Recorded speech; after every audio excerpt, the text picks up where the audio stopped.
Hi, my name is Charlie, and this is a demo on a project I've been working on recently called Blueboots.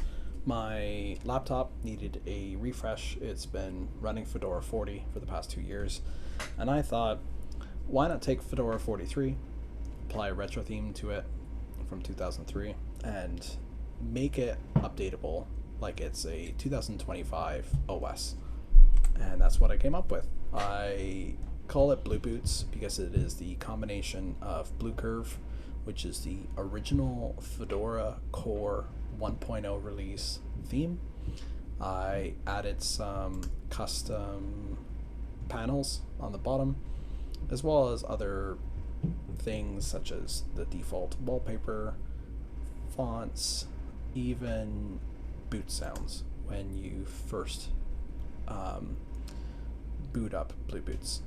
This is based on Fedora Bootsy, and if you don't know what Bootsy is, it is a CNCF sandbox project where your entire operating system can be written as a single container file. You can create the container image. You could publish it to, say, Quay.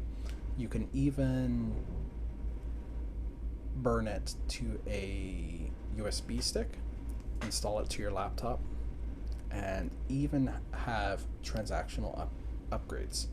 So whatever changes that you do to that image, you are able to go onto your OS, type in Bootsy upgrade, and those layers will be pulled from the registry and applied in place to your OS.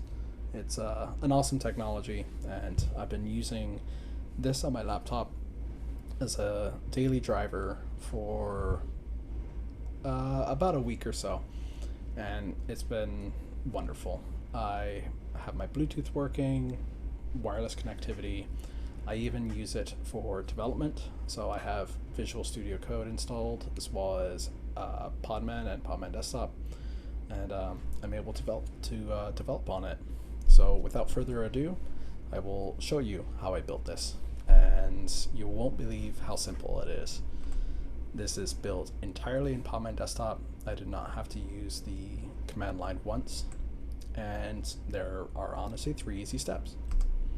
The first step is pulling the image. So over here, you can see within Podman Desktop, I went to Images, I pressed Pull, and I entered the name of it. So the base image I've hosted on Quay. So on quay.io/blueboots/os, and pull the base image. The next part is a bit more interactive. You install the Bootsy extension. You go to the side where it shows the Bootsy icon. You go to Disk Images. You press the Build button, which is on the top right. Then you start entering your details. The first one is the main image, so the Blueboots OS. You have your output folder. And for my case, I needed to create an ISO. Below here, you have your interactive build config. This is important as I needed to add my credentials to actually log into my laptop. So for here, I put root, a super secret password, and then the first user, I just used Fedora, put my password in, as well as added it to wheel. This is pretty common in Linux operating systems. It's so that I don't have to enter my password every single time I use sudo. And the last step is to press build. So after building, it takes a few minutes to build the ISO. I wrote it to a USB stick. You could use Balena Etcher, which is what I used. You could also use Fedora Media Writer.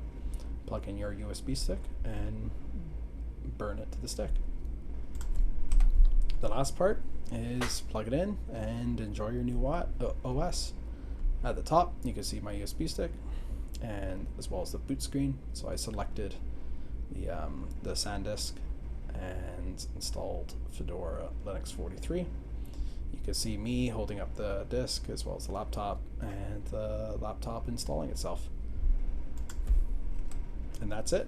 The entire OS is written in one file, with the exception of wallpaper image files, and it was super easy to upgrade. The other day I needed to upgrade a core package which was Podman, and I updated it on my other computer, pushed the new image to the registry, and I went onto my laptop. I typed in bootc upgrade, and it pulled that particular layer, applied it, and yeah, that was it.